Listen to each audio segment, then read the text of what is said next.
বাড়িওয়ালা নাহি রে বাড়ি নাই রে দুনিয়াতে, চিল্লায় বলেন ঠিক কিনা? যেই কোনো মুহূর্তে মাইকে অ্যালাউন্স হয়ে যাবে আব্দুর রহিম নাই, আব্দুল কুদ্দুস নাই। এই জন্য প্রিয় ভাইয়ার আমার, আজকের আপনাদের মাহফিলটাকে দেখেই আমি কবরকে কেন্দ্র করে কিছু কথা বলতে চাচ্ছি। শোনার মন মানসিকতা আছে তো ইনশাল্লাহ? প্রিয় ভাইয়ার আমার, এই মৃত্যুর পর আমাদেরকে যেই জায়গায় যেতে হবে, যেই ঘাটিতে আমাদেরকে যেতে হবে, বলুন তো সেই জায়গার নাম কি? মাশাআল্লাহ, সবাই বলেন কোথায়? কবর। খুব ভয়ঙ্কর জায়গা, খুব ভয়ঙ্কর জায়গা। আজকে সেই কবরের ফিকির আমাদের মধ্যে নাই, সেই কবরের ভয় আজকে আমাদের মধ্যে নাই। অথচ সাহাবাই কারাম এই কবরের পানে গেলে পরে এত কান্নাকাটি করতেন। বিশেষ করে হযরত ওসমান রাদিয়াল্লাহু তাআলা আনহু, তিনি যখন কোনো গোরস্থানের পাশে যাইতেন, কোনো কবরের কাছে যাইতেন, এত কাঁদতেন যে ওনার চোখের পানি, ওনার দাড়ি মোবারক ভিজে ভিজে ঝর্ণার মতো জমিনের মধ্যে গড়ায় গড়ায় পড়ত। অন্যান্য সাহাবারা জিজ্ঞেস করলো, হে ওসমান, আপনার সামনে জাহান্নামের বর্ণনা করা হয়, জান্নাতের নিয়ামতের আলোচনা করা হয়, কিন্তু আপনাকে এত বেশি কাঁদতে দেখি না। কবরের কাছে আসলে পরে এত কেন কান্নাকাটি করেন? জিজ্ঞেস করছে অন্যান্য সাহাবারা, কবরের কাছে আসলে এত কাঁদেন কেন আপনি? জাহান্নামের ভয়াবহ আলোচনা আপনি শোনেন, তখন তো এত কাঁদতে দেখি না। হযরত ওসমান রাদিয়াল্লাহু তাআলা আনহু তখন কি বললেন শোনেন মুসলমানেরা, এটা আপনার গ্রামের উজিরপুরের কোনো ওসমানের গল্প শোনাচ্ছি না আমি। এটা সেই ওসমান যাকে আল্লাহর নবী দুনিয়ায় থাকতেই জান্নাতের সুসংবাদ দিয়েছেন, যিনি দুনিয়ায় থাকতেই জান্নাতের সুসংবাদ প্রাপ্ত হলেন, সেই ওসমানের গল্প শোনাচ্ছি। সেই ওসমানের কান্নার আওয়াজ আমি আপনাদেরকে শোনানোর চেষ্টা করছি। হযরত ওসমান জবাব দিল, গো আল্লাহর নবীর সাহাবারা, আমি ওসমান কবরের নিকট আসলে, কবরের কিনারে আসলে এত কেন কাঁদি যদি জানতে চাও তাহলে শোনো। আল্লাহর রাসূল সাল্লাল্লাহু আলাইহি ওয়াসাল্লাম হাদিস শরীফের মধ্যে বলেছেন, ইন্নাল কবরা আউয়ালু মানজিলুম মিন মানাজিলিল আখিরাহ, আখিরাতের সর্বপ্রথম মঞ্জিলের নাম হলো কবর। যদি কোনো মানুষ কবর নামক ওই মঞ্জিলের মধ্যে যদি ধরা পড়ে যায়, ফাইন্না যাব, আল্লাহর নবী সাল্লাল্লাহু আলাইহি ওয়াসাল্লাম বলেন, মিনহা ফামা বা'দাহু আইসারু মিনহু ওয়া ইল্লাম ইয়ানজু ফামা বা'দাহু আশাদ্দা মিনহু।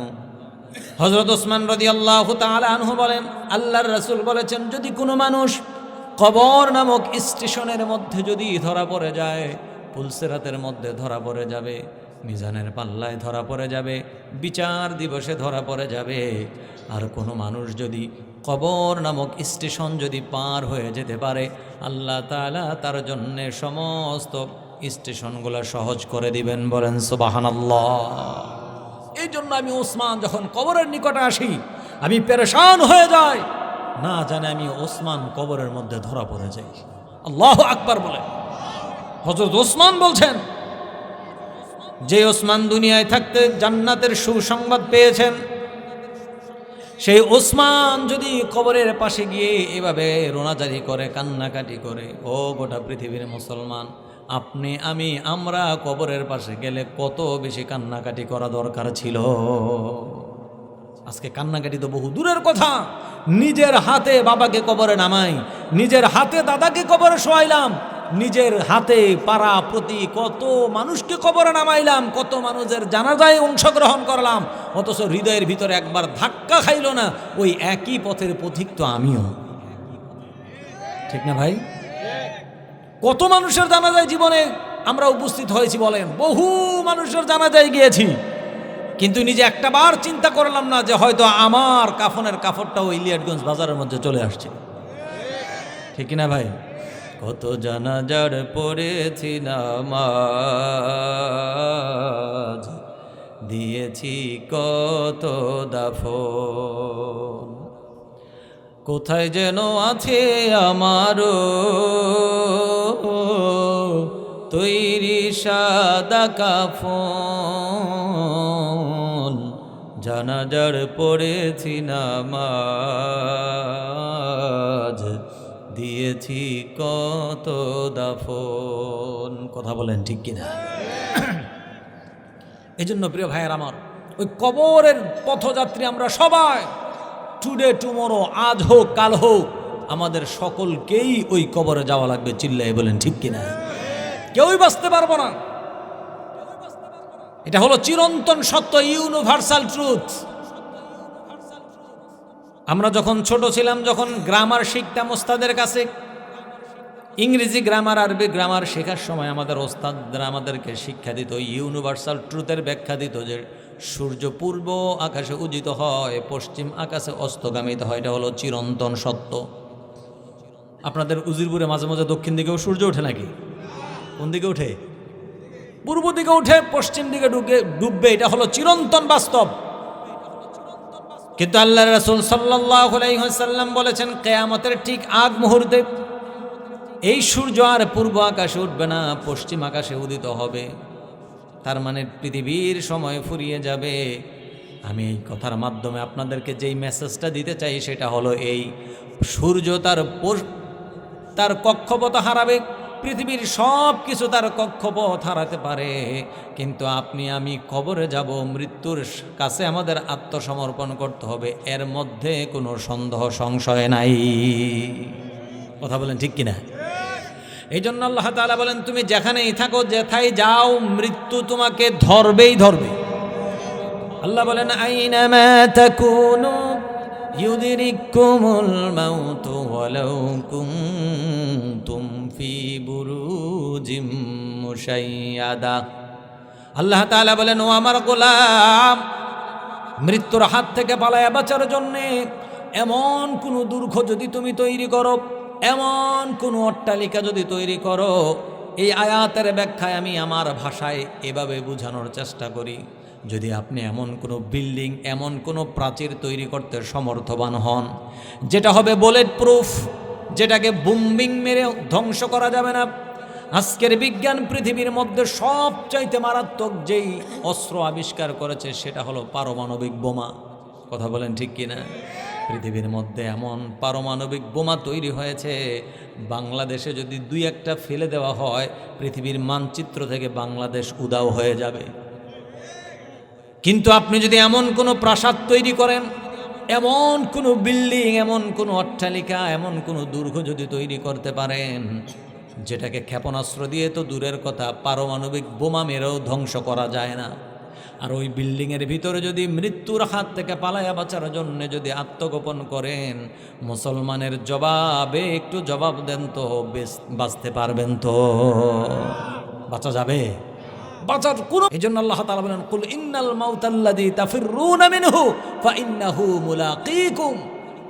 তোমার হায়াতের জিন্দেগি যখন ফুরিয়ে যাবে, তুমি যেখানেই থাকো, যেথায় থাকো, মৃত্যু তোমাকে ধরবেই ধরবে। চিল্লায়ে বলেন ঠিক কিনা? এই জন্য প্রিয় ভাইয়ারা আমার, মৃত্যু যেহেতু নিশ্চিত, কবরে যেহেতু আমাদেরকে যেতেই হবে, এই জন্যে কবরে যাওয়ার ফিকির, কবরে যাওয়ার আগেই কবরের সামানা জোগাড় করা দরকার আছে না নাই? রাসূল সাল্লাল্লাহু আলাইহি ওয়াসাল্লাম বলেন, মানুষ যখন মারা যাবে, তাকে যখন কবরস্থ করা হবে, কবর পর্যন্ত প্রত্যেকটা মানুষের সাথে তিনটা জিনিস যাবে। বলেন কয়টা? এক নম্বরে তার সন্তান সন্ততি, আত্মীয় স্বজন, পাড়া প্রতিবেশী তার লাশ বহন করে নিয়ে কবর পর্যন্ত যাবে। দুই নম্বরে তার জাগতিক সম্পদগুলা তার সাথে কবর পর্যন্ত যাবে। রাসূল বলেন, তৃতীয় নম্বরে তার সাথে তার আমল কবর পর্যন্ত যাবে। এরপর আল্লাহর রাসূল বলেন, এই তিনটার মধ্যে দুইটা রিটার্ন ব্যাক করবে, প্রত্যাবর্তন করবে। আপনাকে আমাকে কবরস্থ করার পর নিজের কলিজার টুকরো সন্তান আপনাকে আমাকে একা ফেলে সবাই যার যার বাড়িঘরের মধ্যে চলে যাবে। চিল্লায়ে বলেন ঠিক কিনা? আপনার বন্ধু বান্ধব, আত্মীয় স্বজন, পাড়া প্রতিবেশী আপনার সাথে এক কাপ চা না খাইলে যার ঘুম আসতো না, সেও আপনাকে একা রেখে চলে আসবে। আপনার কলিজার টুকরান সন্তান, আপনার আত্মীয় স্বজন সবাই আপনাকে একা রেখে চলে আসবে। আপনার জাগতিক সম্পদ, টাকা পয়সা, ধন দৌলত, জমি জামা, ব্যাংক ব্যালেন্স, যেটা যেখানে আছে সেখানেই পড়ে থাকবে। রাসূল বলেন, একমাত্র তোমার সাথে তোমার সঙ্গী হবে আমল। কি হবে ভাই? এজন্য কবরের ফিকির আমাদের করা দরকার। কি নিয়ে কবরে যাব? কারণ যেই কোনো সময় মাইকে অ্যালাউন্স হয়ে যাবে আব্দুর রহিম আর দুনিয়ায় নাই, উমুকের ছেলে উমুক আর দুনিয়ায় নাই, এটা যেই কোনো সময় হয়ে যাবে। এজন্য কবরে যাওয়ার আগে কবরের ফিকির করা দরকার আছে না নাই? একদিন তোমারি নাম মসজিদে হবে এলান, হবে কি না? একদিন তোমারি নাম মসজিদে হবে এলান। তৈরি থেকো তৈরি রেখো কবরের মাল সামান, একদিন তোমারি নাম মসজিদে হবে এলান। তৈরি থেকো তৈরি রেখো কবরের মাল সামান। বলেন সেই সামানাটা কি? সবাই বলেন কি? আমল। এজন্য আমল ঠিক করা দরকার আছে না নাই? প্রিয় ভাইয়ের আমার মূল আলোচনার যেই বিষয়টা আমি এখন সেদিকেই যাচ্ছি। আমাদেরকে যখন কবরস্থ করা হবে, কবরে রাখার পর আমরা পৃথিবীর প্রত্যেকটা মানুষ প্রথমে 3টা প্রশ্নের সম্মুখীন হব। কয়টা প্রশ্নের ভাই? আপনাকেও এই 3টা প্রশ্ন করা হবে, আমাকেও করা হবে, গোটা মানব মণ্ডলীর সবাইকেই করা হবে। এই 3টা প্রশ্নকে কেন্দ্র করে আল্লাহ পাক রব্বুল আলামিন এই গোটা বিশ্বজগৎটাকে সাজিয়েছেন। খেয়াল করেন, এই 3টা প্রশ্নকে কেন্দ্র করে আল্লাহ তাআলা অসংখ্য আসমানি কিতাব দুনিয়ায় প্রেরণ করেছেন। এই 3টা প্রশ্নকে কেন্দ্র করে আল্লাহ তাআলা অগণিত নবী রাসূল দুনিয়ায় পাঠিয়েছেন।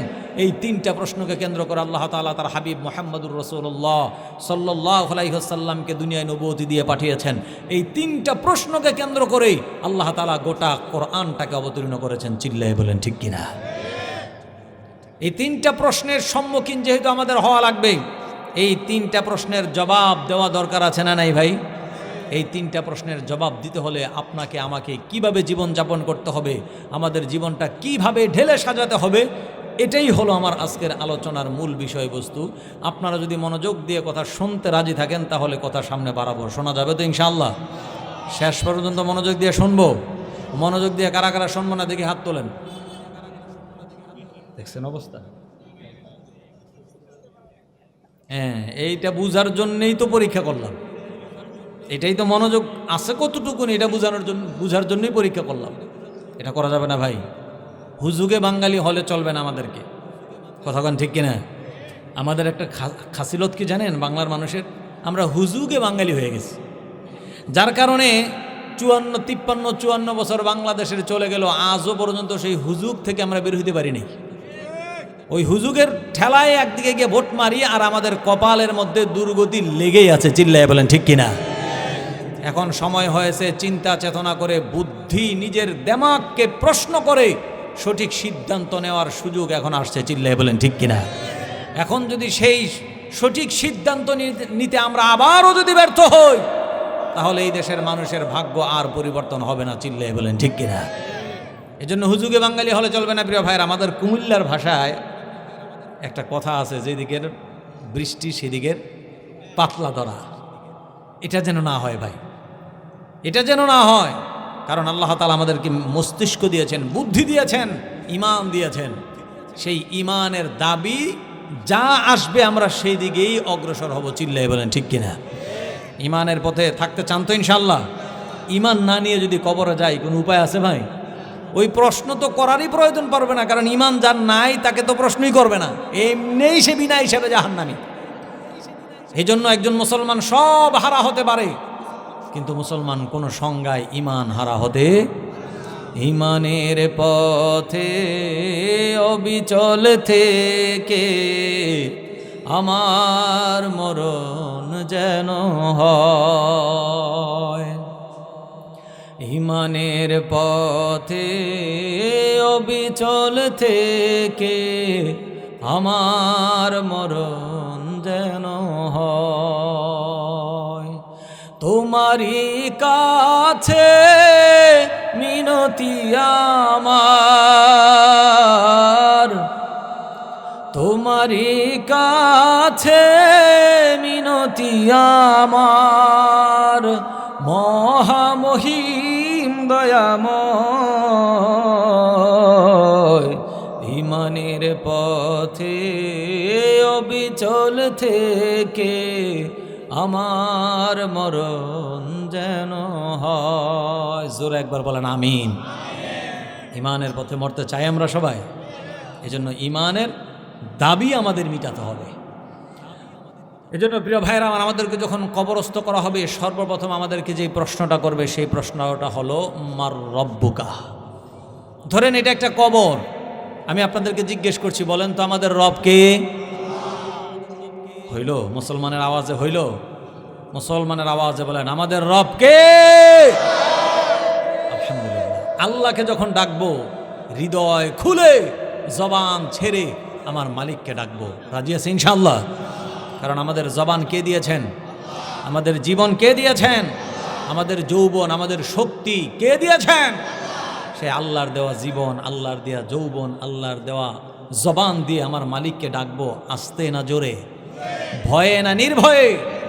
আল্লাহকে ডাকার ক্ষেত্রে পৃথিবীর কোনো পরাশক্তিকে ভয় করা যাবে। এই জন্য প্রিয় ভাইরা আপনারা আলহামদুলিল্লাহ সুম্মা আলহামদুলিল্লাহ, খুব চমৎকারভাবে আপনাদেরকে যখন জিজ্ঞাসা করলাম যে আমাদের রবকে, আপনারা জবাব দিলেন আল্লাহ। কিন্তু কবরে যখন আমাদেরকে এই প্রশ্নটা করা হবে, সবাই এইভাবে সমস্বরে জবাব দিয়ে দিতে পারবে, ব্যাপারটা এত সহজ নয়। কারা পারবে কারা পারবে না এটাই আমাদের একটু জানতে হবে, একটু বিশ্লেষণ করতে হবে। আগে রবকে চিনতে হবে।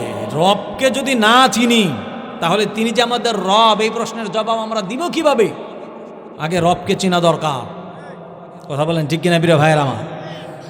রব তো হলেন সেই রব, সেই স্রষ্টা, সে আল্লাহ। রবের অনেকগুলা ব্যাখ্যা হয়।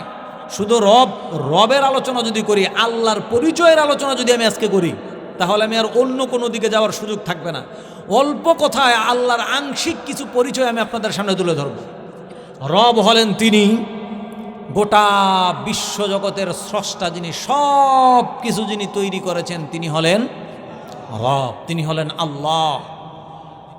মানুষের চাহিদা মানুষ না চাইতেও যিনি মিটান, তিনি হলেন আল্লাহ, তিনি হলেন রব। আমাদের জীবনে এমন বহু চাহিদা আমাদের আছে যা আমরা আল্লাহ তাআলার কাছে কখনো চাই না, না চাইতেও যিনি দেন তিনি হলেন আল্লাহ। সুতরাং আল্লাহ হলো তিনি। রবের এক নম্বরে ব্যাখ্যা হলো গোটা বিশ্বজগতের মধ্যে যা কিছু তৈরি হয়েছে কোনো কিছুই এমনি এমনি তৈরি হয় নাই। আগে আপনার আকীদা ঠিক করতে হবে। নাস্তিকদের মতো বলা যাবে না আনসিন ইজ নাথিং, যা দেখি না তা মানি না, দেয়ার ইজ নো গড, আল্লাহ বলতে কোনো কিছু নাই। নাউজুবিল্লাহ বলবেন না? আমরা বলি পৃথিবীর মধ্যে কোনো কিছুই এমনি এমনি তৈরি হয় নাই। এই যে আমি মাইক্রোফোন সামনে রেখে কথা বলছি, এই মাইক্রোফোনটা কি এমনি এমনি তৈরি হয়েছে? এটার পিছনেও কারিগর আছে। তো একটা মাইক্রোফোন যদি এমনি এমনি তৈরি না হয়, এই গোটা বিশ্বজগৎ, আকাশ, গ্রহ, নক্ষত্র, তারকারাজি এমনি এমনি বুঝি তৈরি হয়ে গেল? বলেন এই সব কিছু যিনি তৈরি করেছেন তিনি কে? আল্লাহ তাআলা যে রব, তিনি কোরআনের মধ্যে কত চমৎকারভাবে বলেছেন। সূরাতুল আলাকের 1 নম্বর আয়াতের মধ্যে আল্লাহ বলেন, ইকরা বিসমি রাব্বিকাল্লাযী খলাক, খলাকাল ইনসানা মিন আলাক। ও নবী, পড়ুন সেই রবের নামে যেই রব আপনাকে তৈরি করেছেন। আল্লাহ তাআলা সূরাতুন নিসার 1 নম্বর আয়াতের মধ্যেও বলেন, ইয়া আইয়ুহান নাসুত্তাকু রাব্বাকুমুল্লাযী খলাকাকুম মিন নাফসিন ওয়াহিদা। আল্লাহ তাআলা বলেন, ও গোটা পৃথিবীর মানুষেরা শোনো, ইয়া আইয়ুহান নাসুত্তাকু রাব্বাকুমুল্লাযী খলাকাকুম মিন নাফসিন ওয়াহিদা। তোমরা সেই রবকে ভয় করো যেই রব তোমাদেরকে একজন মানব সত্তা থেকে তৈরি করেছেন। আল্লাহ তাআলা সূরাতুল বাকারার 21 নম্বর আয়াতের মধ্যেও বলেন, ইয়া আইয়ুহান নাসু উবুদু রাব্বাকুমুল্লাযী খলাকাকুম ওয়াল্লাযীনা মিন ক্বাবলিকুম লাআল্লাকুম তাত্তাকুন। আল্লাহ তাআলা বলেন, ও গোটা পৃথিবীর মানুষেরা, সেই রবের ইবাদত করো যেই রব তোমাদেরকে তৈরি করেছেন। শুধু তোমাদেরকেই তৈরি করেন নাই, তোমাদের পূর্বপুরুষ যারা পৃথিবীর মধ্যে এসেছেন সবাইকে যিনি তৈরি করেছেন, আওয়াজ করে বলেন তো তিনি কে? তার মানে আল্লাহ তাআলার একটা ছোট্ট পরিচয় পেলাম। আল্লাহ তাআলার তিনি হলেন গোটা বিশ্বজগতে যা কিছু আছে সব কিছুর স্রষ্টা যিনি, তিনি হলেন আল্লাহ। তিনি হলেন রব। রবের একটা পরিচয়। আল্লাহ তাআলা এমন সত্তা, তিনি এমন প্রভু, তিনি এমন মালিক। আল্লাহ বলেন, ও আমার গোলাম, আমি এমন রব, আমি এমন আল্লাহ, আমি তোমাদের এমন মালিক তুমি জানো নাকি? আমি শুধু তোমাদেরকে তৈরি করি, আমি আমার দায়িত্ব ছেড়ে দেই নাই, বরং তোমাদেরকে তৈরি করার সাথে সাথে তোমাদের লালন পালন করার দায়িত্ব আমি আল্লাহ আমার কুদরত গ্রহণ করে নিয়েছে। যেটাকে যেখানে যেভাবে লালন পালন করা দরকার ঠিক সেইটাকে সেই জায়গায় ওই কায়দায় ওইভাবে যিনি লালন পালন করে থাকেন তিনি হলেন আল্লাহ। বলেন তিনি কে? আল্লাহ তাআলা বলেন, আমি তোমাদেরকে কিভাবে লালিত পালিত করি তুমি জানো নাকি?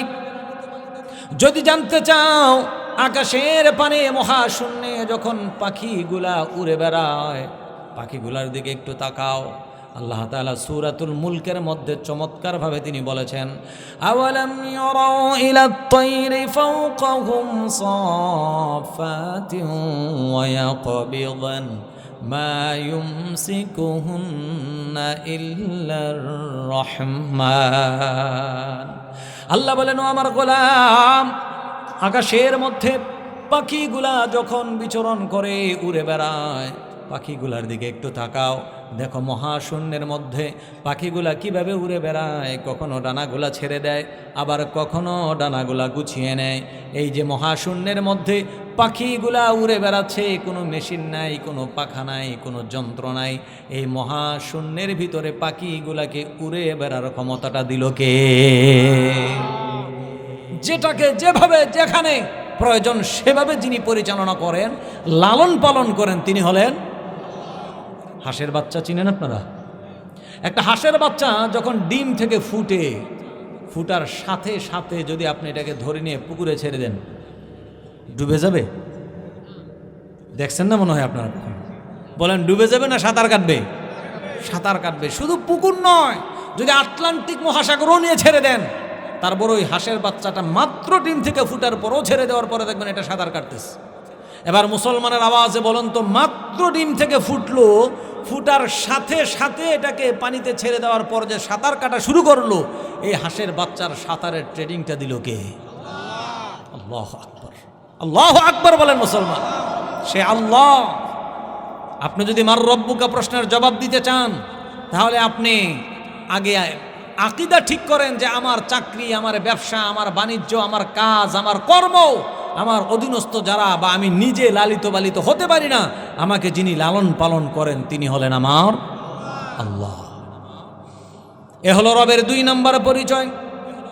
আল্লাহ তাআলা বলেন, আমি তোমাদের এমন রব, আমি তোমাদের এমন মালিক, আমি শুধুই তোমাদেরকে তৈরি করি নাই, শুধুই লালন পালনের মধ্যেই সীমাবদ্ধ শেষ নয় আমার দায়িত্ব। আমি কিভাবে লালন পালন করি জানো নাকি বান্দা? গোটা বিশ্বজগতের যা কিছু আছে সব কিছুর রিজিক যিনি দেন তিনি হলেন আমার আল্লাহ। সব কিছুকে যিনি রিজিক দিচ্ছেন, মুসলমানের আওয়াজে বলেন তো তিনি কে? এখন আপনি যদি মনে করেন আমি একজন দোকানদার, আমার সামনে বহু কাস্টমার উপস্থিত, ওদিকে মসজিদের মধ্যে আজান হয়ে গেছে, জোহরের ওয়াক্ত চলে যাচ্ছে, জামাত শুরু হয়ে গেছে, এখন আমি যদি দোকান বন্ধ করে দিই, আমার সামনের কাস্টমার আমার হাতছাড়া হয়ে যায়। আর কাস্টমার যদি হাতছাড়া হয়ে যায়, ব্যবসার মধ্যে লস নেমে আসবে। ব্যবসায় যদি লস নেমে আসে, আমার রুজি রুটির মধ্যে প্রবলেম হয়ে যাবে। এই চিন্তা করে আপনি দোকানটাকে বন্ধ করলেন না, আল্লাহর হুকুম পালন করতে মসজিদে গেলেন না, আপনি চিন্তা করলেন আপনার রিজিক আসছে আপনার ব্যবসার মাধ্যমে। আল্লাহ নামের কসম করে বলি, এই চিন্তা করে যদি আল্লাহর হুকুম পালন করা থেকে আপনি বিরত থাকেন, আর যাই হোক আপনার পক্ষে আমার রব্বুকা প্রশ্নের জবাব দেওয়া সম্ভব হবে না। কথা বুঝাইতে পারতেছি প্রিয় ভাইয়ের আমার? কারণ রিজিক কি আপনার দোকান দেয়? আপনার চাকরি দেয়, আপনার ব্যবসা, আপনার কৃষিকাজ, আপনার রিজিক দিতে পারে। রিজিক যিনি দেন তিনি কে? জোরে বলেন তিনি কে? কোরআন থেকে শুনে আল্লাহ তাআলা কোরআনে কারীমের মধ্যে বলেন, ওয়ামা মিন দাব্বাতিন ফিল আরদি ইল্লা আলাল্লাহি রিজকুহা।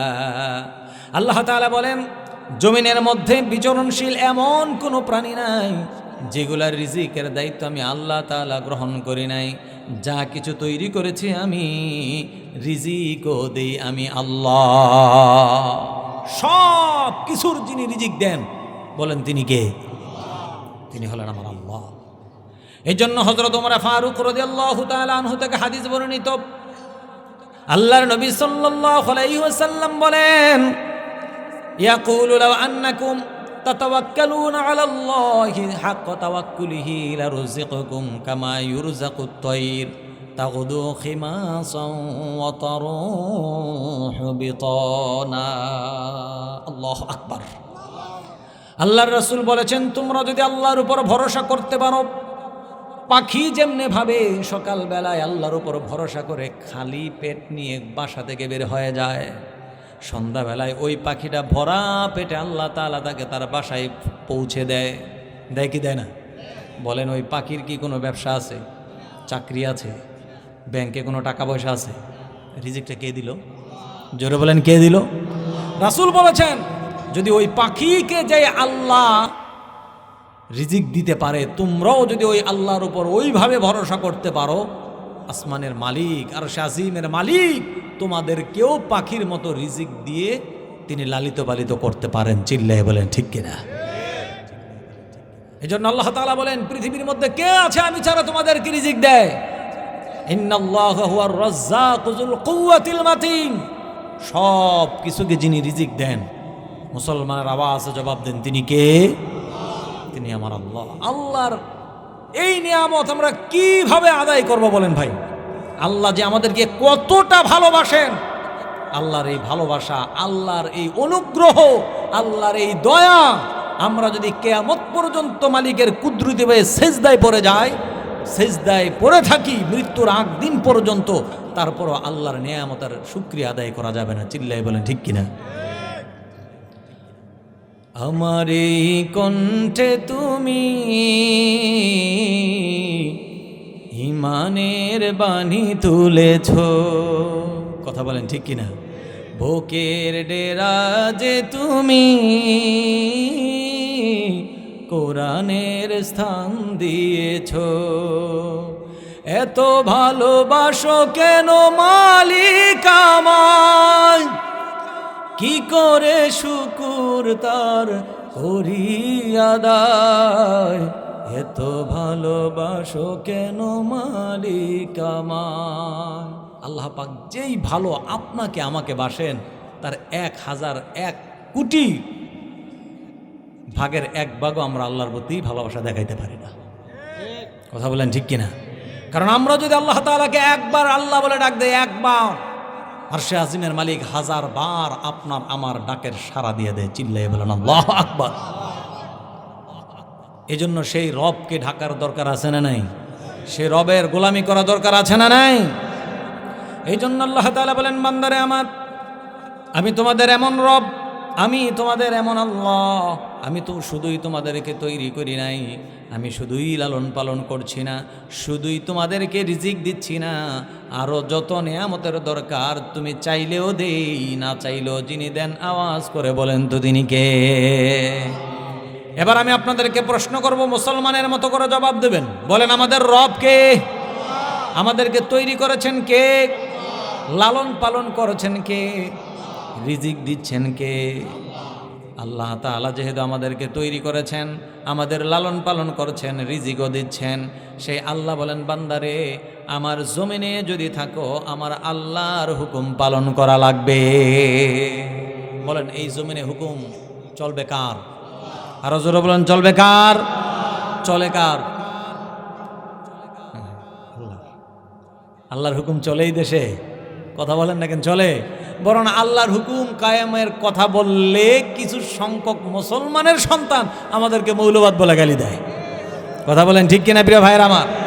ইসলামী আন্দোলনের কথা বললে, দিন কায়েমের কথা বললে আমাদেরকে মৌলবাদ বলে, রাজাকার বলে, পাকিস্তানের পেতাত্তা বলে। কথা কোন ঠিক কিনা প্রিয় ভাইয়ের আমার? আমি আপনাদেরকে জিজ্ঞেস করতে চাই, জমিন যার হুকুম চলবে কার? আল্লাহর। আল্লাহ তাআলা বলল, ও আমার বান্দা, তুমি নিজেই যেহেতু স্বীকার করেছো আমি আল্লাহ তোমাকে তৈরি করেছি, তুমি নিজেই যেহেতু স্বীকার করেছো আমি তোমাকে লালন পালন করছি, তুমি নিজে যেহেতু স্বীকার করছো আমি আল্লাহ তোমাকে রিজিক দিচ্ছি, তাহলে বান্দা শোনো, আলা লাহুল খালকু ওয়াল আম তাবারাকাল্লাহু রাব্বুল আলামিন। এই জমিন আমার, তৈরি করেছি আমি আল্লাহ। আমার জমিনে শুধুমাত্র কেবলমাত্র হুকুম চলবে আমি আল্লাহ। আল্লাহর হুকুম জমিনে বাস্তবায়ন হোক, চাই সবাই? সবাই চাই? আল্লাহর জমিন বাস্তবায়ন করতে যদি মাইর খাইতে হয়, বুকের তাজা রক্ত জমিনে ঝরাইতে হয়, যদি আল্লাহর জমিনে আল্লাহর দিন প্রতিষ্ঠা করতে গিয়ে যদি জীবন দিতে হয়, কারা কারা আল্লাহর জন্য জীবন দিতে রাজি? দুহাত দেখতে চাই।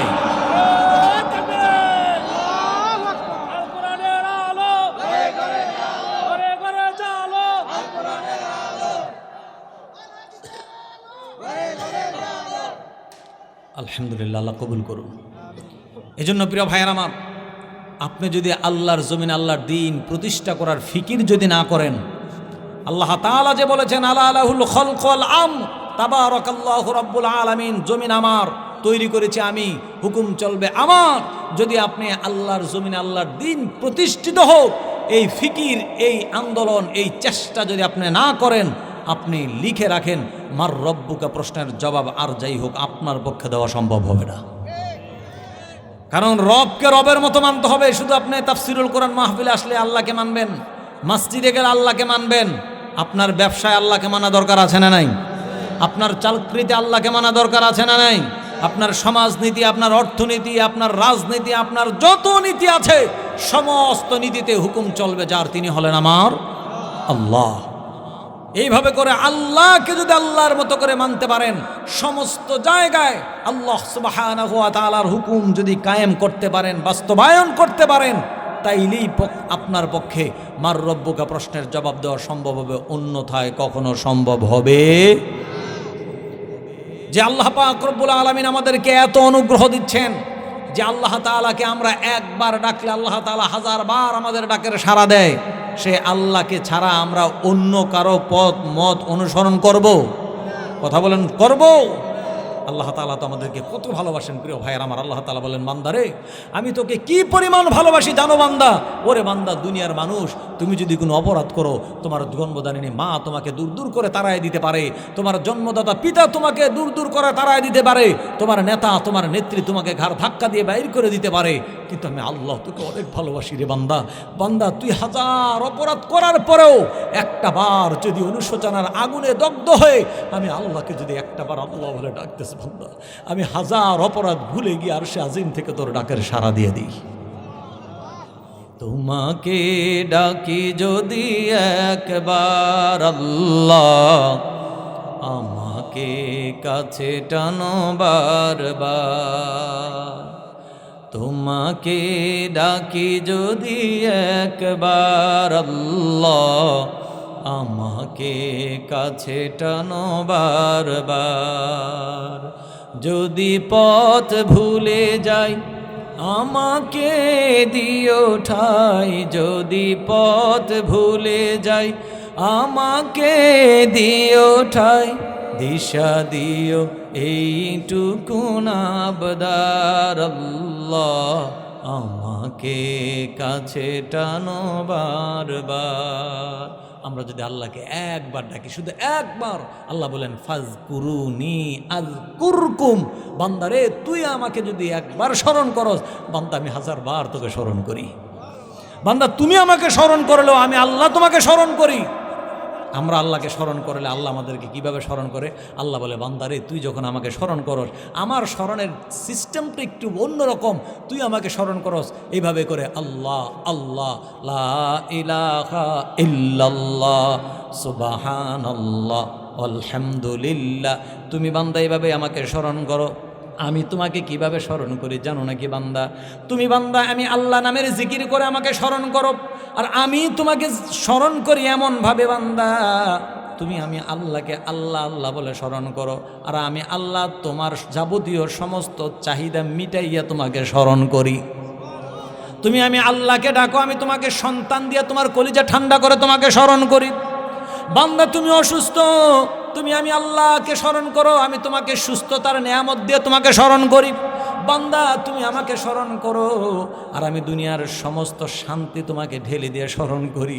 তোমাকে আমি এমন স্মরণ করি, এমন স্মরণ করি, এমন স্মরণ করব, কিয়ামতের দিবসে জীবনের সব গুনাহ মাফ করে আমার জান্নাতের অধিবাসী বানায়া স্মরণ করব।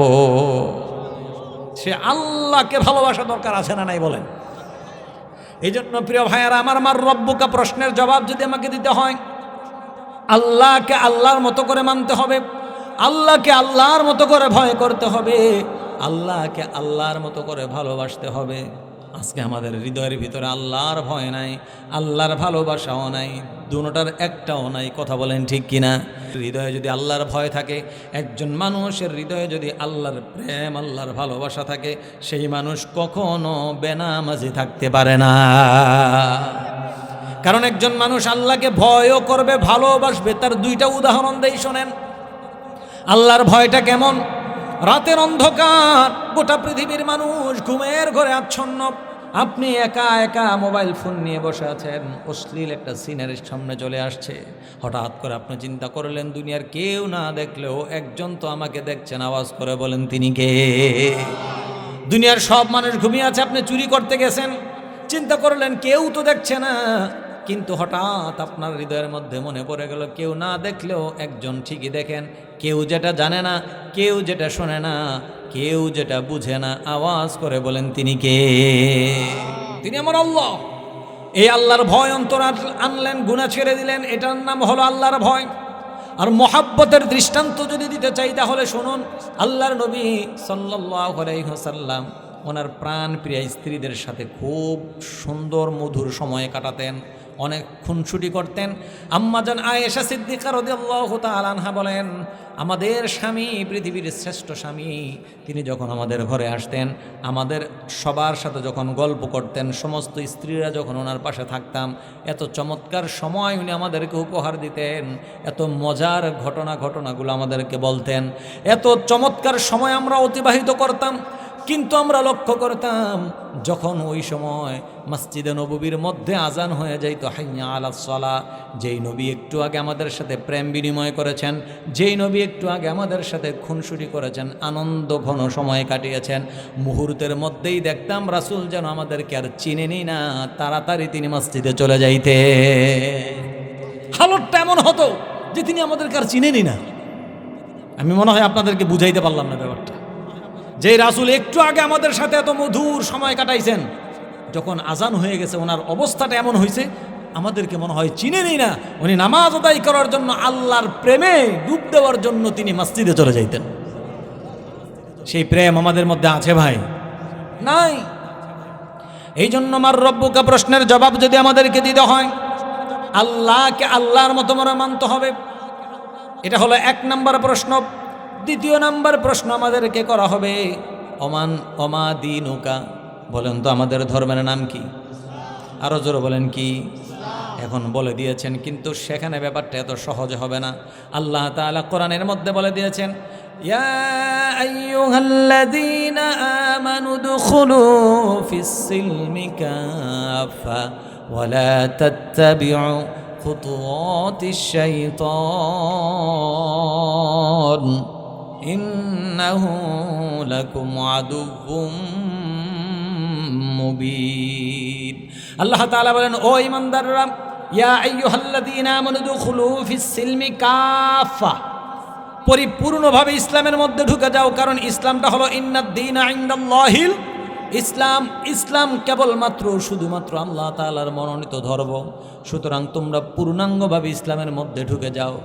আল্লাহ কি পূর্ণাঙ্গ ঢুকতে বলেছেন নাকি আংশিক? কথা বলেন না কেন? ইয়া আইয়ুহাল্লাযীনা আমানু দুখুলু ফিস-সিলমি কাফা, পরিপূর্ণভাবে ইসলামের মধ্যে ঢুকে যাও। কিন্তু আমাদের হালত হলো সুবিধাবাদী জিন্দাবাদ। নিজের পক্ষে আসলে ইসলাম মানি, বিপক্ষে গেলে মানি না। এখন আর কথা কয় না। কথা বলেন না কেন ভাই? আল্লাহ তাআলা কি এটা বলেছেন যে সুবিধাবাদী জিন্দাবাদ বলেছেন? আল্লাহ তাআলা বলেছেন ইসলাম মানেই হলো আত্মসমর্পণ করা। বলেন ইসলাম শব্দের অর্থ কি? ভাই আপনারা রাগ করতেছেন? আলোচনা চলবে না, শেষ করে দেব। বলেন ইসলাম শব্দের অর্থ কি? আত্মসমর্পণ করা। আত্মসমর্পণ আমরা কার কাছে করলাম? আল্লাহর কাছে করলাম। এখন আত্মসমর্পণের তো আবার ব্যাখ্যা দিতে হবে আপনাদেরকে। আত্মসমর্পণ বলতে ওই জিনিসকে বোঝায় যেটাকে স্যালেন্ডার বলা হয়, নিজের আমিত্বকে বিলীন করে দেওয়া। 1971 সালে আমাদের দেশ যখন স্বাধীনতা অর্জন করলো, বিজয় যখন ছিনিয়ে আনলো, পাকিস্তান হানাদার বাহিনী আমাদের মুক্তি বাহিনীদের সামনে তাদের অস্ত্র জমিনে ফেলে দিয়ে হাত উঁচু করে বলল, তোমাদের সাথে লড়াই করার কোনো ক্ষমতা আমাদের নাই, তোমরা যদি চাও আমাদেরকে পশ্চিম পাকিস্তানে পাঠিয়ে দিতে পারো, অথবা জেলে ঢুকাই দিতে পারো, অথবা আমাদেরকে ক্রস ফায়ার দিয়ে মেরে ফেলতে পারো, যা মন চায় তা করতে পারো, তোমাদের সাথে লড়াই করার কোনো ক্ষমতা আমাদের নাই, আমরা স্যারেন্ডার করলাম, আত্মসমর্পণ করলাম। এটাকে বলা হয় স্যারেন্ডার। কথা বুঝতেন প্রিয় ভাইয়ের আমার? মানে আমার আর তোমার সাথে লড়াই করার কোনো ক্ষমতা নেই, তুমি যা বলবা সেটা মাথা পেতে নেওয়ার নাম হলো আত্মসমর্পণ। আল্লাহ বলেছেন উদুখুলু ফিস সিলমি কাফা। এখন আপনি যদি নিজেকে মুসলমান বলে দাবি করেন আর ওমা দীনুকা প্রশ্নের জবাব যদি আপনি দিতে চান, তাহলে ইসলাম যা বলেছে তা পূর্ণাঙ্গ আপনাকে মানতে হবে। কথা বলেন ঠিক কিনা? ইসলাম আপনাকে বলেছে সুদ খাওয়া যাবে না, এখন আপনি সুদে টাকা লাগাইছেন আর মোষের মধ্যে তেল দিতেছেন, চিন্তা করতেছেন ওমা দীনুকা প্রশ্ন করলে ঠেকাই কে? আছে না? আল্লাহর কসম করে বলি, যারা এই অপরাধের সাথে জড়িত তাদের পক্ষে এই প্রশ্নের জবাব কখনো দেওয়া সম্ভব। এই জন্য ইসলামটাকে মানতে হবে। আল্লাহ তাআলা বলেছেন উদুখুলু ফিস সিলমি কাফা, পূর্ণাঙ্গভাবে ইসলাম ফলো করতে হবে। এখন এই ইসলামটা কি আমরা তো বুঝি না। আমরা মনে করি ইসলাম মানে হলো নামাজ, আমরা মনে করি ইসলাম মানে হলো রোজা, ইসলাম মানে হলো যাকাত, হজ, এগুলাই মনে হয় ইসলাম। নাকি এটা ছাড়াও ইসলাম আছে? কথা বলেন আছে না নাই? হ্যাঁ, এটাও ইসলাম, এটা ইসলামের বাহিরও নয়, কিন্তু এইটুকুনের মধ্যেই ইসলাম নয়, বরং একজন মানুষের সামগ্রিক জীবন রাসূলুল্লাহ সাল্লাল্লাহু আলাইহি সাল্লামের রেখে যাওয়ার তরিকায় চালানোর নাম হলো ইসলাম। এই জন্য প্রিয় ভাইয়েরা আমার, আমাদের দেশের বহু মুসলমান আছে 5 ওয়াক্ত নামাজ পড়ে, রোজা রাখে, হজ করে, যাকাত দেয়, কিন্তু আবার দেখা যায় নিজের ছেলের বিবাহ যখন দেয়, মেয়ের বিবাহ যখন দেয়, বাড়ির মধ্যে ডিজে গানও বাজায়। আছে নাকি আপনাদের এলাকায় প্রবলেম? এই সমস্যা এখানেও আছে, ভাইরাস। হায় আল্লাহ, সুস হয়ে যায়। প্রিয় ভাইয়ের আমার, এই ডিজে গানের সাথে হলুদ ছোঁয়া নামক বেহায়াপনার সাথে ইসলামের কোনো সম্পর্ক, আওয়াজ করে বলেন, আছে? এই গায়ে হলুদ, এটা হলো হিন্দুয়ানি প্রথা। ডিজে গান, নাচানাচি, এটা মুসলমানদের কৃষ্টি কালচারও নয়। আমি তো প্রায় জায়গায় এই কথাটা বলি, মানুষ এতটা নির্লজ্জ হয় কিভাবে? ও যুবক, আমি তোমাদেরকে জিজ্ঞেস করতে চাই, যারা বিবাহ শাদী এখনো করো নাই, বিবাহ শাদী করার পূর্বেই কি নিয়ত করছো নাকি যে গায়ে হলুদ না হইলে তো বিয়ে শাদী জমবেই না? এরকম আছে কেউ? আমি আশ্চর্য হয়ে যাই, নিজের বিবিকে এখন পর্যন্ত ধরলাম না, ছুঁইলাম না, ভালোভাবে একটু দেখলাম না। আমি দেখার আগে, আমি ধরার আগে, আমি শোয়ার আগে আমার মামাতো ভাই, আমার খালাতো ভাই, আমার চাচাতো ভাই, আমার বন্ধু, আমার কত ভাই আমার আগেই আমার শ্বশুর বাড়িতে গিয়ে হলুদ ছোঁয়া নামক বেহায়াপনার মাধ্যমে আমার বিবির গালের মধ্যে হাত লাগায়, হাতের মধ্যে হাত লাগায়, অঙ্গ প্রত্যঙ্গের মধ্যে হলুদ ছোঁয়া দেয়। এর চাইতে নির্লজ্জতা মুসলমানদের আর হতে পারে না। কতক্ষণ ঠিক কিনা প্রিয় ভাইয়ের আমার? এমন মুসলমান সমাজে আছে না নাই? ওমা দীনুকা প্রশ্নের জবাব দেওয়া সম্ভব হবে না। এই জন্য ইসলামটাকে মানতে হবে পরিপূর্ণভাবে। ইসলাম যেভাবে আল্লাহ তাআলা আমাদেরকে মানতে বলেছেন, ইসলাম হলো এমন একটা জীবন ব্যবস্থা। আল্লাহ তাআলা বলেন, ইয়া আইয়ুহাল্লাযীনা আমানু দুখুলু ফিস সিলমি কাফা। ও ঈমানদাররা, তোমরা যদি নিজেদেরকে ঈমানদার বলে দাবি করো, যদি তোমাদেরকে মুমিন বলে দাবি করো, তাহলে ইসলামের মধ্যে পরিপূর্ণ ঢুকে যাও। আংশিক ঢুকলে হবে না, যেভাবে ইসলাম মানা দরকার সেভাবেই মানতে হবে। চিল্লায় বলেন ঠিক কিনা? যেমনিভাবে সাহাবায়ে কেরাম ইসলাম মেনেছেন, একটা মুহূর্তের জন্য ইসলাম ছেড়ে দেয় নাই, নবীর সুন্নত ছেড়ে দেয় নাই। হযরত উসমান রাদিয়াল্লাহু তাআলা আনহু, বিশ্বনবী সাল্লাল্লাহু আলাইহি ওয়াসাল্লাম তিনি যখন হিজরত করে মক্কা থেকে মদিনায় চলে গেলেন, অনেক দিন অতিবাহিত হয়ে গেল। সাহাবায়ে কেরাম আল্লাহর রাসূলের কাছে আরজি পেশ করলেন, ইয়া রাসূলুল্লাহ, দীর্ঘদিন যাবৎ বিবিকে ছেড়ে চলে এসেছি, সন্তানদেরকে ছেড়ে চলে এসেছি, মা বাবা আত্মীয় স্বজন কত মানুষ ছেড়ে চলে এসেছি, মন খুব কাঁদে, একটাবার মক্কায় যাইতে মনটাই চায়। ইয়া রাসূলুল্লাহ, আমাদের মন ভীষণভাবে মক্কায় যাইতে চায়। রাসূল সাল্লাল্লাহু আলাইহি ওয়াসাল্লাম সাহাবীদের মনের আকুতি বুঝতে পারলেন। সাহাবীদেরকে বললেন, ও সাহাবারা, ঠিক আছে, তোমরা প্রস্তুতি গ্রহণ করো, আমরা উমরা করার জন্য মদিনায় যাব, মক্কায় যাব। আল্লাহর নবী সাল্লাল্লাহু আলাইহি ওয়াসাল্লাম 1400 সাহাবী সঙ্গে নিয়ে মক্কার দিকে রওনা করলেন উমরা করার জন্যে। কিসের জন্যে? কথা বুঝতেছেন আপনারা? উমরা করতে রওনা হয়েছেন। ওইদিকে কাফের মুশরিকের কানে যখন এই আওয়াজ গেল যে আল্লাহর নবী 1400 সাহাবা নিয়ে মক্কার দিকে রওনা করেছেন, তাদের কলিজার মধ্যে পানি শুকিয়ে গেছে। তারা চিন্তা করলো যে না, মুহাম্মদ সাল্লাল্লাহু আলাইহি সাল্লাম তার সাহাবীদের সহকারে মক্কায় ঢুকতে দেওয়া হবে না। চিন্তা করেন, নিজের বাবার দেশ, নিজের জন্মভূমি, নিজের মাতৃভূমি, সেখানে ঢুকতে দিবে না, কত বড় জালিম! চিন্তা করে দেখেন। আল্লাহর নবী সাল্লাল্লাহু আলাইহি ওয়াসাল্লাম সাহাবাদেরকে নিয়ে হুদাইবিয়া নামক স্থানে গিয়ে তিনি বাধাপ্রাপ্ত হলেন। আল্লাহ রাসূল সাহাবাদেরকে নিয়ে পরামর্শ করলেন, আমরা তো আসলে তাদের জন্য যুদ্ধ করতে যাচ্ছি না, তাদের সাথে আমরা তো যাচ্ছি উমরা করার জন্যে। কিন্তু কাফেরের বাচ্চারা তো এটা বুঝতেছে না, আমার এই পয়গামটা তাদেরকে বুঝাইতে হবে গিয়ে যে আমরা তোমাদের সাথে লড়তে আসি নাই, আমরা উমরা করব, উমরার সময় শেষ আমরা আবার মদিনায় চলে যাব, এই সুযোগটা আমাদেরকে দাও। কাকে পাঠানো যায়? সাহাবায়ে কেরাম চিন্তা করলেন, যেই থমথমে অবস্থা বিরাজমান এখন মক্কায়, যেই কোনো মুসলমানকে যদি তারা পায় তাকে হত্যা করে ফেলবে, শহীদ করে ফেলা হবে। কাকে পাঠানো যায় এই কঠিন পরিস্থিতিতে?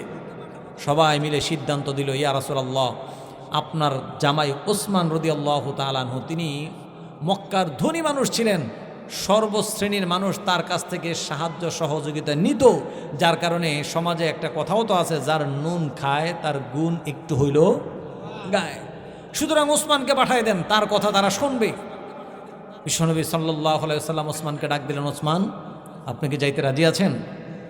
হযরত ওসমান বলল, ইয়া রাসূলুল্লাহ, আপনি যদি অর্ডার করেন, আমার আল্লাহর জন্য, আপনার জন্য আমার ওসমানের জীবন যদি 1000 বার দিতে হয়, আমি ওসমান 1000 বার জীবন দিতে রাজি আছি। আল্লাহু আকবার বলেন মুসলমান। হযরত ওসমান চলে গেলেন মক্কায়। যখন তিনি মক্কা নগরীতে ঢুকলেন, সন্ধ্যা ঘনিয়ে আসছে, একদম সন্ধ্যা চলে আসছে। হযরত ওসমান চিন্তা করতেছেন, এই সন্ধ্যাবেলায় আমি কোন কাফেরের বাচ্চার বাসায় যাব, কার কাছে গিয়ে নবীর পয়গাম পৌঁছাইব? তার চাইতে আমি আজকের রাত্রটা আমার চাচাতো ভাইয়ের বাড়িতে চলে যাই, রাত্রটা তার বাড়িতে থেকে সকালবেলায় আমি আমার নবীর দাওয়াত সবার কাছে পৌঁছে দেব। হযরত ওসমান চাচাতো ভাইয়ের বাড়িতে যখন গেলেন, দীর্ঘদিন পর চাচাতো ভাই হযরত ওসমানকে পাওয়ার পর জড়ায় দুজনকে ধরলেন, কান্নাকাটি শুরু করে দিলেন। হযরত ওসমান বললেন, ভাই রে, তোমার আদর সোহাগ ভালোবাসা পাওয়ার জন্য আমি আসি নাই, আমি এসেছি তো এসেছি আমার নবীর একটা পয়গাম পৌঁছানোর জন্য এসেছি। বলেন সুবহানাল্লাহ। চাচাতো ভাই যখন ঘটনা শুনলেন, বললেন, ঠিক আছে ভাই, এখন সন্ধ্যাবেলায়, রাতের বেলা আপনি কার বাড়িতে যাবেন? তার চাইতে আমি আপনাকে একটা সুন্দর প্রস্তাব দেই। আগামীকাল মক্কার সমস্ত নেতৃস্থানীয় মানুষদের একটা মিটিং আছে মক্কার কাবার চত্বরে, সেখানে আমি আপনাকে নিয়ে যাব। সমস্ত নেতাদেরকে এক জায়গায় পাবেন, সেখানে গেলে পরে এক জায়গায় আপনার নবীর পয়গামটা আপনি পৌঁছে দিতে পারবেন। হযরত ওসমান চিন্তা করলেন, হ্যাঁ, এই প্রস্তাবটা সুন্দর, সবার বাড়িতে বাড়িতে খোঁজার চাইতে সবাইকে যদি এক জায়গায় পাওয়া যায় তাহলে এটা ভালো না? হযরত ওসমান ওই রাত্রটা তার বাসায় থাকলেন। ফজরের নামাজ পড়ার পর হযরত ওসমান চাচাতো ভাইকে সঙ্গে নিয়ে ওই নেতাদের যেখানে মিটিং সেদিকে রওনা হলেন। একটু দূর যাওয়ার পর চাচাতো ভাই এবার হযরত ওসমানের মাথা থেকে পা পর্যন্ত শুধু বারবার তাকাইতেছে। হযরত ওসমান একবার নিজের দিকে তাকায়, একবার চাচাতো ভাইয়ের দিকে তাকায়, ব্যাপার কি, সে আমার দিকে এভাবে তাকায় কেন? এবার চাচাতো ভাই বলতেছে, ওসমান, আপনি এটা কি করছেন, কি সর্বনাশী কাজ করছেন? হযরত ওসমান বলে, কি করলাম? আমি তো কোনো কিছুই করি নাই, ভুল তো কোনো কিছুই করি নাই, আমি তো স্বাভাবিক আছি। চাচাতো ভাই বলতেছে, আপনি যে লুঙ্গি বা আপনার পায়জামা যে টাকনুর উপরে পরেছেন, আপনি তো জানেন আরবের কৃষ্টি কালচার হলো, কেউ যদি টাকনুর উপরে লুঙ্গি পরিধান করে বা পায়জামা পরিধান করে, আরবের মানুষ তাকে মূর্খ মনে করে, তাকে খ্যাত মনে করে, পাগল মনে করে। এই হালতে, এই অবস্থায় যদি আপনি সেখানে যান, তাহলে আপনার কথা তো তারা শুনবেই না, উল্টা আপনাকে পাগল বলবে, সাথে আমাকেও বলবে। হযরত ওসমান বলতেছে, ও আচ্ছা, এই বুঝি কথা।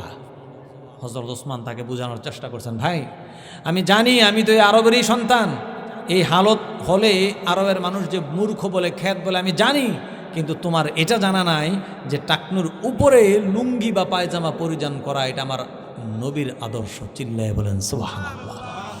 এটা ইসলামের শিক্ষা, এটা আমার রাসূলের সুন্নাহ। চাচাতো ভাই বলতেছে, ভাই ওসমান বুঝলাম এটা তোমার ইসলামের শিক্ষা, এটা তোমার নবীর আদর্শ বুঝলাম, কিন্তু আজকে কিছু সময়ের জন্য তুমি তোমার নবীর আদর্শটাকে ছেড়ে দাও। ইসলাম কিভাবে সাহাবায়ে কেরাম অনুসরণ করেছে একটা উদাহরণ আপনাদেরকে শুধু দিচ্ছি। হযরত ওসমান তাকে বারবার বোঝানোর চেষ্টা করতেছে, কিন্তু সে নাছরবান্দা না। তুমি যদি টাকনুর উপরে, টাকনুর নিচে যদি তোমার লুঙ্গি না নামাও, আমি তোমার সাথে যাব না। হযরত ওসমান রাদিয়াল্লাহু তাআলা আনহু এবার তার মেজাজ গরম হয়ে গেছে। হযরত ওসমান এবার চাচাতো ভাইকে ডাক দিয়ে বলতেছে, ও আমার চাচাতো ভাই, এটা আমার নবীর আদর্শ, তুমি আমার নবীর আদর্শকে ছেড়ে দিতে বলতেছো একটা মুহূর্তের জন্যে, একটা দিনের জন্যে, কয়েক ঘন্টা সময়ের জন্যে। ওরে চাচাতো ভাই তোকে শোনাই আমি, তুই শোন। একটা দিন, একটা ঘন্টা, কিছু সময় তো বহু দূরের কথা।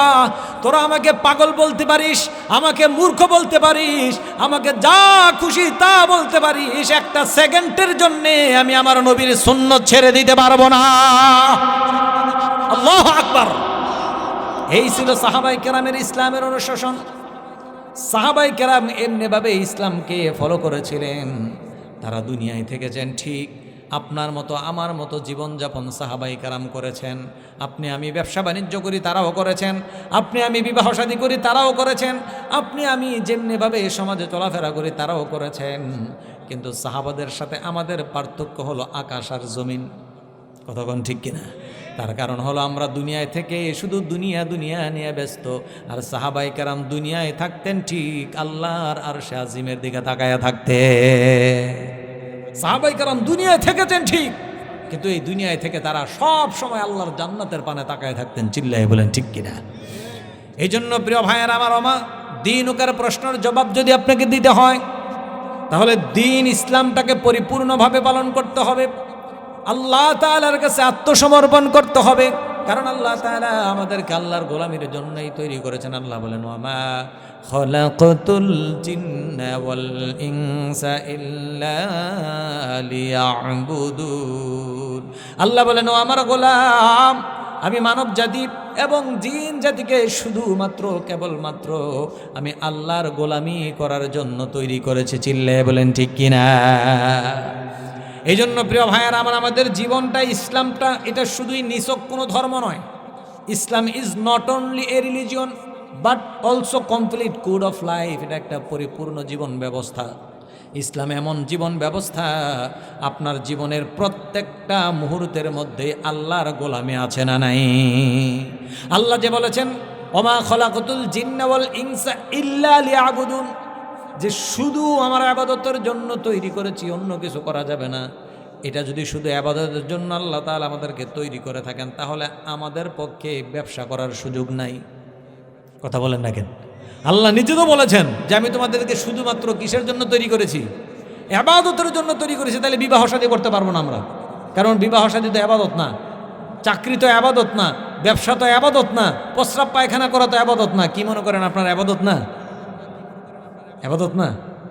যা বললাম, আমাদের ইসলামে প্রত্যেকটা কাজ ইবাদত যদি রাসূলের তরিকা অনুযায়ী হয়।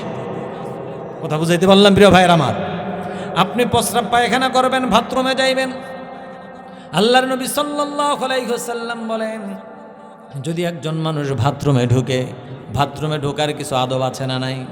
বাম পা দিয়ে বাথরুমে ঢুকবে, ঢুকার আগে দোয়া আছে না নাই? কথা বলে না কেন? আছে না নাই? ওই দোয়া পরে যখন একজন মানুষ বাথরুমে যাবে, তার 10 মিনিট লাগুক, 5 মিনিট লাগুক, 2 মিনিট লাগুক, যতক্ষণ সময় লাগুক না কেন, রাসূলের তরিকা অনুযায়ী যদি বাথরুমের ভিতরে যায়, একজন মানুষ নফল ইবাদত বাহিরে বসে বসে করলে পড়ে যায় সওয়াব, আল্লাহ পাক তার আমল নামায় সমপরিমাণ সওয়াব উঠাইয়া দেয়। অথচ বাথরুমে সে কি করেছে? তার পেট নামক ডাস্টবিন পরিষ্কার করছে। সুবহানাল্লাহ বলবেন না? এই জন্য প্রিয় ভাইয়েরা আমার, ইসলামের প্রত্যেকটা কাজ হলো আমল, ইবাদত। আপনি চাকরি করবেন, এটাও ইবাদত। ব্যবসা করবেন, এটাও ইবাদত। বিবাহ শাদী, এটা তো আরো গুরুত্বপূর্ণ ইবাদত। সুতরাং আমাদের জীবনের প্রত্যেকটা কদম কদম ইবাদত দিয়ে আল্লাহ তাআলা আমাদেরকে ধন্য করেছেন, বলেন ঠিক কিনা? এই জন্য প্রিয় ভাইয়ের আমার, এটা হলো 2 নম্বরের প্রশ্ন। 3 নম্বরের প্রশ্ন আমাদেরকে জিজ্ঞেস করা হবে, আমার নাবিয়্যুকা। আমি আপনাদের জিজ্ঞেস করতে চাই, বলেন আমাদের রাসূলকে? মুহাম্মাদুর রাসূলুল্লাহ সাল্লাল্লাহু আলাইহি ওয়াসাল্লাম, তিনি হলেন আমাদের নবী। কিন্তু সবাই নবীকে চিনতে পারবো ব্যাপারটা এমন নয়। নবীকে নবীর মতো করে চিনতে হবে। রাসূল সাল্লাল্লাহু আলাইহি ওয়াসাল্লামের আদর্শ অন্তরে লালন করতে হবে। ওমান নাবিয়্যুকা প্রশ্নের জবাব যদি দিতে হয়, নিজের পা থেকে মাথা পর্যন্ত নবীর আদর্শ থাকতে হবে। চিল্লে বলেন ঠিক কিনা? নবীকে বেশি মহাব্বত করতে হবে, ভালোবাসতে হবে। রাসূল বলেছেন, লা ইউমিনু আহাদুকুম হাত্তা কুনা হাব্বা ইলাইহি মিন ওয়ালিদিহি ওয়া ওয়ালাদিহি ওয়ান নাসি আজমাইন। ও গোটা পৃথিবীর মানুষেরা শোনো, তুমি ততক্ষণ পর্যন্ত খাঁটি মুমিন হতে পারবে না, ততক্ষণ পর্যন্ত খাঁটি ঈমানদার হতে পারবে না, যতক্ষণ পর্যন্ত তোমার মায়ের চাইতে, তোমার বাবার চাইতে, তোমার নেতা নেত্রী চাইতে, এক কথায় গোটা পৃথিবীর মানুষের চাইতে আমি নবীকে মোহাব্বত বেশি না করতে পারবা, ততক্ষণ পর্যন্ত খাঁটি মুমিন হতে পারবা না, ততক্ষণ খাঁটি মুমিন হতে পারবা না। কিন্তু আজকে আমাদের সমাজের মানুষকে দেখা যায়, আমার মাকে যদি কেউ গালি দেয় আমি প্রতিবাদ করি, আমার বাবাকে গালি দিলে, বোনকে গালি দিলে আমি প্রতিবাদ করি, আমার নেতা নেত্রীকে গালি দিলে তো মাথাই ঠিক থাকে না। কথা কোন ঠিক কিনা? অথচ রাসূল বলেছেন, মা বাবা নেতা নেত্রী সবার চাইতে রাসূলকে বেশি মোহাব্বত করতে হবে। সেই নবীকে যখন গালি দেয় তখন মুসলমানের রক্ত বিড়ালের রক্ত হয়ে যায়। কথা বলেন না কেন ভাই? তখন কেন তোমার শরীরের মধ্যে আগুন জ্বলে না? কারণ রাসূলের প্রেম অন্তরে না থাকলে, রাসূলের ভালোবাসা হৃদয়ে না থাকলে সে কোনোদিন রাসূলের সুপারিশ পাবে না। চিল্লায়ে বলেন ঠিক কিনা? তুমি নবীর উম্মত দাবি করো, সুন্নাহ মানো না, নবীর অপমানে তোমার হৃদয় কাঁপে না। কথা কোন ঠিক কিনা? তুমি নবীর উম্মত দাবি করো, সুন্নাহ মানো না, নবীর অপমানে তোমার হৃদয় কাঁপে না। তুমি বিদেশি ওই সংস্কৃতিতে সপেছ পরাণ, বিদেশি ওই সংস্কৃতিতে সপেছ পরাণ। তুমি কেমন মুসলমান, কেমন মুসলমান, তুমি কেমন মুসলমান? নামাজের সাথে নাই পরিচয়, মানো না কোরআন, তুমি কেমন মুসলমান? এমন মুসলমান সমাজে আছে না নাই? এজন্য নবীকে ভালোবাসতে হবে, নবীর আদর্শ মতো করে জীবনযাপন করতে হবে। রাজি আছি মুসলমান? যদি না পারি তাহলে ওমান নাবিয়্যুকা প্রশ্নের জবাব দেওয়া আমাদের পক্ষে সম্ভব হবে না। এই জন্য সব কিছুর চাইতে নবীকে বেশি মহাব্বত করতে হবে, রাসূলকে বেশি ভালোবাসতে হবে। রাজি আছি প্রিয় ভাইয়েরা আমার? আমাদের দেশে যদি কেউ নেতাকে গালি দেয় তাহলে তার বিরুদ্ধে আমরা রুখে দাঁড়াই, নেত্রীকে গালি দেয় তার বিরুদ্ধে আমরা রুখে দাঁড়াই। আমি আপনাদেরকে জিজ্ঞেস করতে চাই, আমাদের পরিচয় আওয়ামী লীগ, বিএনপি, জামাত, চরমনাই আগে না আমাদের পরিচয় আমরা মুসলমান আগে? কথা বলেন, আমাদের পরিচয় কি? আমাদের পরিচয় হলো আমরা মুসলমান। সুতরাং মুসলমানের নবীকে যদি কেউ গালি দেয় বাংলার জমিনে, সে কোন দলের, তার কোনো দল থাকতে পারে না, তার কোনো জাত থাকতে পারে না, তার কোনো ধর্ম থাকতে পারে না, তার কোনো পরিচয় থাকতে পারে না। রাসূলকে যারা কটাক্ষ করবে, রাসূলকে যারা গালি দিবে, তাদের একটাই শাস্তি, এই জমিনে তাদের থাকার কোনো অধিকার নাই। আপনারা কি আমার সাথে একমত আছেন প্রিয় ভাইয়েরা আমার? যদি না পারেন তাইলে পরে ওমান নাবিয়্যুকা প্রশ্নের জবাব দেওয়া সম্ভব হবে না। হাযার রাজুলুল্লাযী বুইসা ফীকুম, আমাদের জিজ্ঞেস করা হবে ওনাকে কি চিনো? তখন বলতে হবে যে হ্যাঁ, উনি মুহাম্মাদুর রাসূলুল্লাহ সাল্লাল্লাহু আলাইহি ওয়াসাল্লাম। আর যদি বলতে আপনাকে চান, যদি আপনি বলার মতো করে নিজেকে তৈরি করতে চান, তাহলে রাসূলের আদর্শের বাহিরে যাওয়ার কোনো সুযোগ আছে প্রিয় ভাইয়েরা আমার? আমাদের আজকের যুবক ফলো করে নেইমারকে, ফলো করে মেসিকে। কথা বলেন ঠিক কিনা? অথচ আমাদের আইডল হলেন মুহাম্মাদুর রাসূলুল্লাহ। কথা বলেন ঠিক কিনা প্রিয় ভাইয়েরা আমার?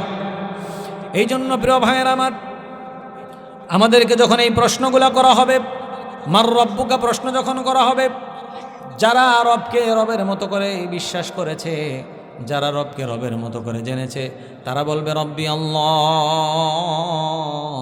আমার রব হলেন কে? আরো জোরে বলেন, আমাদের রব কে? আরো জোরে বলেন, আমাদের রব কে? যারা আল্লাহকে আল্লাহর মতো করে মেনেছে, যারা আল্লাহকে আল্লাহর মতো করে জেনেছে, যারা আল্লাহকে আল্লাহর মতো করে বিশ্বাস করে আল্লাহর হুকুম যারা পালন করেছে, তাদেরকে যখন জিজ্ঞেস করা হবে মার রব্বুকা, সে বলবে রব্বি আল্লাহ। যখন জিজ্ঞেস করা হবে ওমা দীনুকা, তোমার ধর্ম কি? যারা ইসলামটাকে পরিপূর্ণভাবে মেনে নিয়েছে, মসজিদে আসলেও ইসলাম মেনেছে, রাজনীতিতে গেলেও ইসলাম মেনেছে, সমাজনীতি অর্থনীতি সমস্ত জায়গায় যারা ইসলামের অনুশাসন মেনে নিয়েছে, তাকে যখন জিজ্ঞেস করা হবে ওমা দীনুকা, তোমার ধর্মের নাম কি? সে তখন জবাব দেবে দীনি আল ইসলাম, আমার ধর্ম হলো ইসলাম। যখন জিজ্ঞেস করা হবে ওনাকে চিনো নাকি, তখন সে বলবে হাযা মুহাম্মাদুর রাসূলুল্লাহ সাল্লাল্লাহু আলাইহি ওয়াসাল্লাম, তিনি হলেন মুহাম্মাদুর রাসূলুল্লাহ সাল্লাল্লাহু আলাইহি ওয়াসাল্লাম। এইভাবে যখন সবগুলা প্রশ্নের জবাব দিয়ে দেওয়া হবে, এটাই তো আল্লাহ তাআলা কোরআনের মধ্যে বলেছেন, ইন্নাল্লাযীনা ক্বালু রাব্বুনাল্লাহ সুম্মা ইসতাকামু তাতানাজ্জালু আলাইহিমুল মালায়েকা আল্লা তাখাফু ওয়ালা তাহজানু ওয়াবশিরু বিল জান্নাতিল্লাতী কুনতুম তুআদুন।